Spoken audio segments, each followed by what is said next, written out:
What's up, guys? This is Jimmy Retro, and it's Tuesday, meaning anime video game review time. So for this time, I'm going to be reviewing the most recent anime game that came out in shelves this past week, Kill La Kill If, which was released on PS4 and PC, along as well as Nintendo Switch somewhat later, even though it was last minute.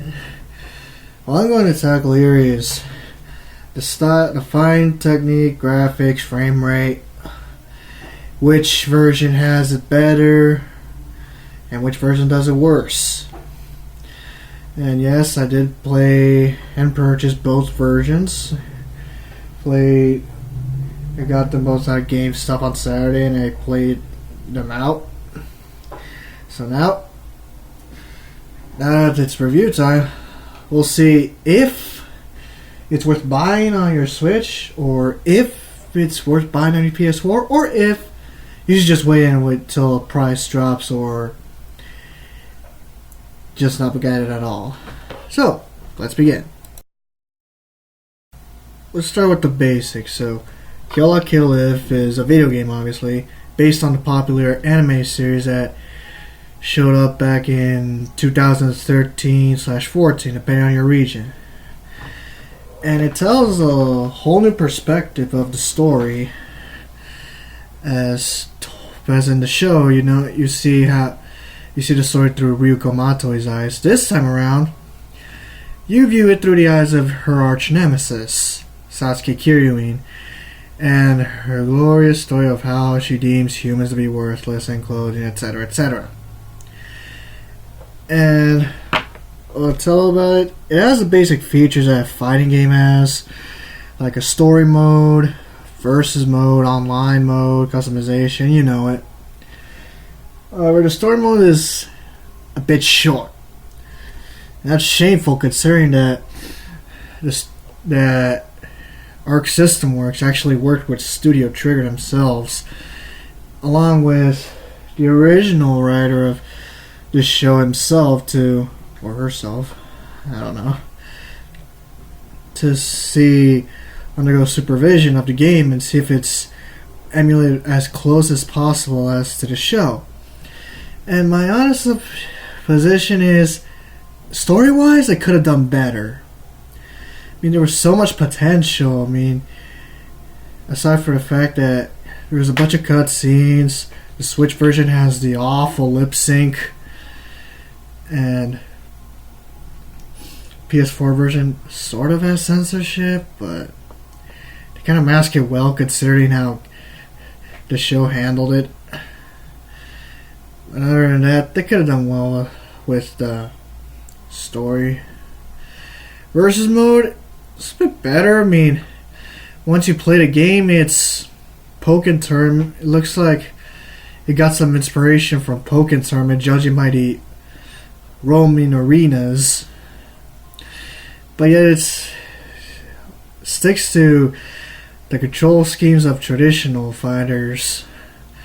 It makes it pretty easy for people who played Pokken or Dragon Ball Fighters to just pick up and just start playing. And the Switch version makes it easier, as you could play it on the go, made with some frame rate drops. But still, the gameplay is solid.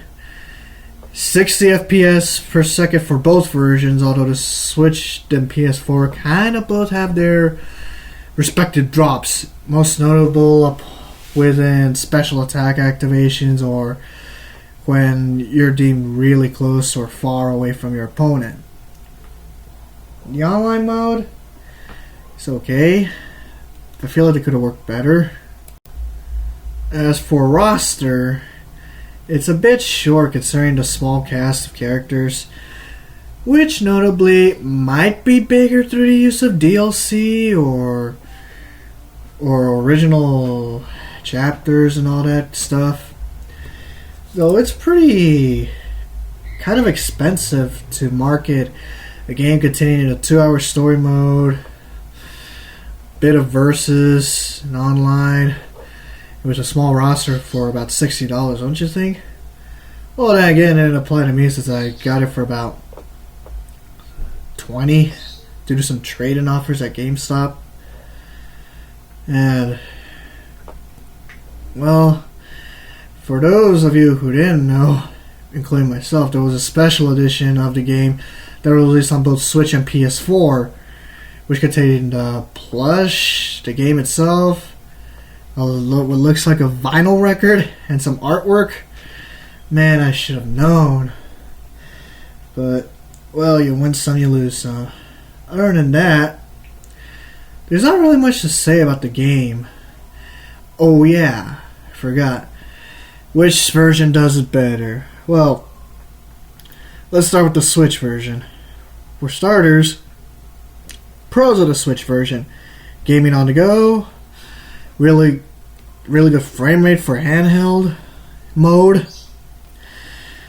and identically the same as PlayStation and TV mode, save for some effects and whatnot, and no censorship aside from the ones already implemented by the creator or Trigger itself. And it's actually a pretty solid port, considering the fact that Arc System Works and what other company made the game? Oh right, the Game Engine or something. Yeah. Considering the fact that Arc System Works and the other company kind of made the announcement last minute. So it was actually a pretty solid good port of a game, and it might be notable mention that Arc System Works also had its own share of Switch porting with Dragon Ball FighterZ and other games like that. However, cons of the Switch version though: frame rate, the awful lip syncing and story mode, and quite a bit of lag when online. But then again, that's not surprising considering the Switch's horrible online mode. But other than that, it's a solid port. Not so bad. Just prepare yourself for some frame rate issues and an awful lip syncing and story mode. So, other than that, I give the Switch version 7.8 out of 10. Next is the PS4 version, the other version of the game that I got. And you could clearly see a difference. I mean, for starters, the game was initially developed for it, then ported to PC before they chose to add it to the Switch in the last minute. I mean, the graphics look stunning, effects were awesome, frame rate's a bit better here, but it still had its kinks.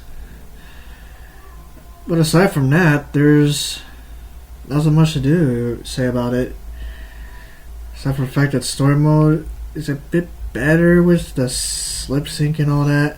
And yes, I did play them both in both languages, which is Japanese and English. Gotta give kudos to the crew that actually got the original VOs back, which is a nice addition. So pros of the PS4 version: frame rate is really good, though it has a couple of kinks. Graphics look stunning, has some of the best effects, but yet may look paltry. And 3 is just a plain great fighting game that you can easily use on PS4. But the cons though is, as I said before, the frame rate and their lack of enticing versus modes, and just the plain censorship that Sony's been inputting on almost every game that has been released on the console. So it's kind of a hard knot to attach. But I gotta give this PS4 version 8.2 out of 10.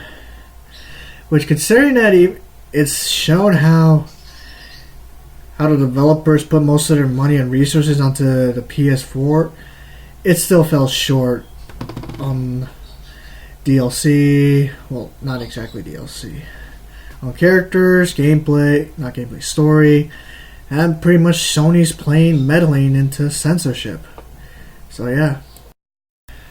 Overall, the game is pretty solid port for casuals and those just want to get into fighting games or those who want a similar experience to Pokken tournaments.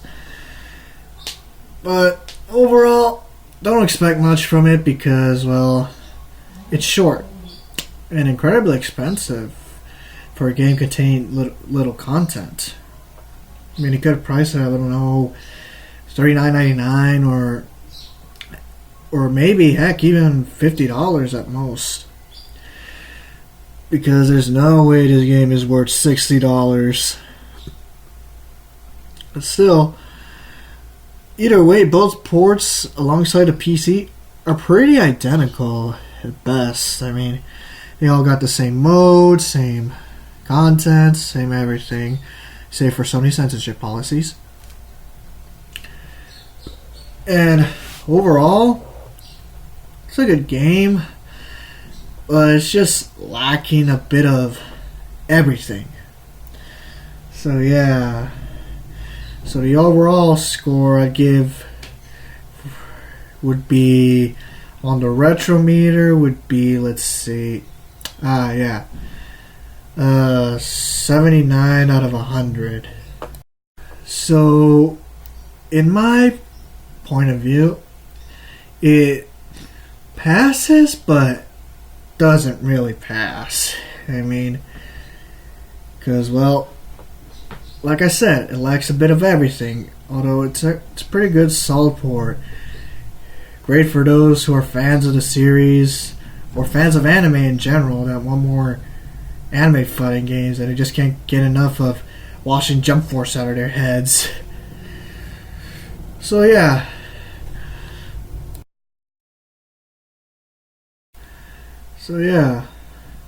That basically does it. Just a quick review of Kill La Kill If. I mean, if you want, go ahead and buy it. I don't care which platform. It's a platform of your choice. Either way, both versions are identical. If you want to play it for the graphics and the solid frame rate, go for the PS4 version, as it was originally developed on there. If you got a game on the go and just want to play casual, get it on the Switch. Because maybe you might even see more anime games coming your way. Because it's a really hot console and might get even better with battery life. Until then, make sure to leave a like, comment below on your opinions on the game, and see if you liked it or not, and what platform you got on, and don't forget to subscribe. So until then, I'll see you guys on Warp Zone.